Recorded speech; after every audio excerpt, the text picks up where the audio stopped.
and welcome back to The Balanced Mom. Today we're going to dive into the Sassafras science curriculum. Alright, so I have to say I really wanted to love this curriculum. Everything I read about it was amazing, and everybody raved about it. If you're looking for a science curriculum that seems fun and that's story-based, you probably have heard of Sassafras Science. The idea of it is really cool. You read this story. This book is about the Sassafras twins, a brother and sister whose uncle sends them on different adventures. Super cute idea, super cute story. And the whole focus for the year is zoology, and so there's 4 different books, and this is just the first one. I actually think there may be more now because more have just come out. This is geared towards kids in K through 6th grade, and it's a fun curriculum if you're trying to look for something you could do with multiple kids at the same time who are all in those grades.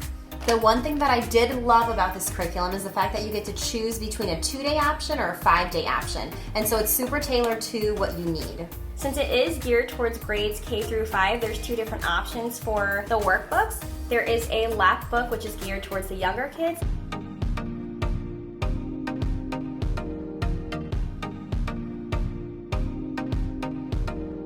And there is a log book, which is geared towards the older ones because it involves a lot more writing.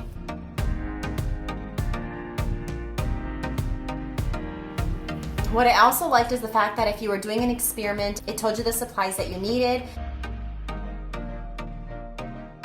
It also told you anything else that you needed to prepare for that week.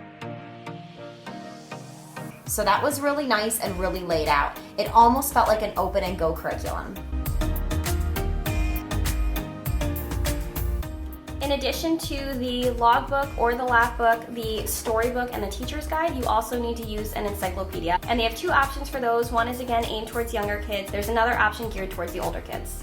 Every single time you get through a chapter, they also give you other resources that you can use, like other books that you can get from the library. So it is really convenient. There's a little bit of prep work if you want to use those extra resources, but the encyclopedias for the younger and older kids will totally be enough to get you through the curriculum. There is also the option to buy the audiobook from their website.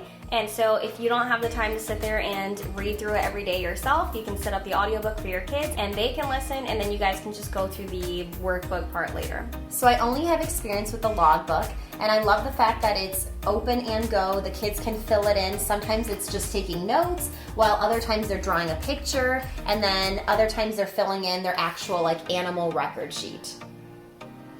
The thing that really got boring very quickly is by the end of the first week, they're already filling in a few of the animal sheets, and so it becomes really, really repetitive. And I'd say majority of this book is just filling in an animal sheet. So if your child really loves animals, I can see them really enjoying it. But if you have a child who, likes animals, but they're not head over heels, they don't necessarily want to do a daily entry, then this will definitely become tedious and repetitive work. I will say we don't actually have the lap book, so I'm not sure if there's more variety in there. There may be more hands-on activities, we don't know because we don't have it. But I actually chose this book because I thought for the younger grades, you could actually just have them draw a picture where they're supposed to do some more describing. And so I just thought that this could be used for a younger grade also. Now to get to the actual meaty part, the actual story. It sounded great to start off with. This was supposed to be something that was really fun. And so the kids absolutely loved it the first day, where they're like, wow, that was science, that was awesome.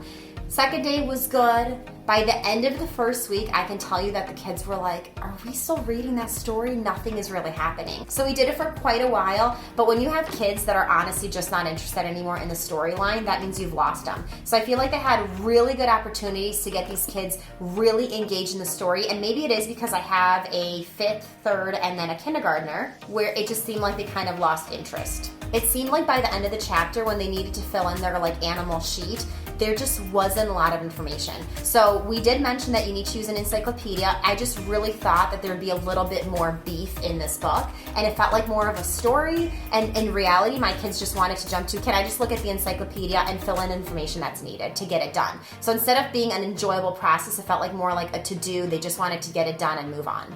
Another critique that this book has gotten a lot is that there's a lot of grammatical errors and it's just not written super well. Your kids aren't going to notice. If they're interested in the storyline, they're going to like this. Either it's going to work for you or it's not. It just depends on your kid's interest level. But just know when you check out this book that the grammar is not amazing. I also had a friend who told me that by book 4, there's like some romance in it with Uncle Cecil. And so I already knew that once my kids lost interest and I was hesitant if I should continue or not, once she reached out and told me that, I was like, all right, I'm done. My kids are not interested. I already know that it's gonna lead to like a little bit of romantic stuff. And so that's not something I want in my science curriculum. So I was done a few weeks into it. My oldest is actually in kindergarten now, and I'm waiting for my youngest to be old enough for this, so starting next year, I will be using this curriculum. I'm still really excited about the idea of it. I don't know if my kids are going to lose interest like hers did, but keep an eye out for another review next year or so, because I will be doing my own review of this as soon as I am able to use it.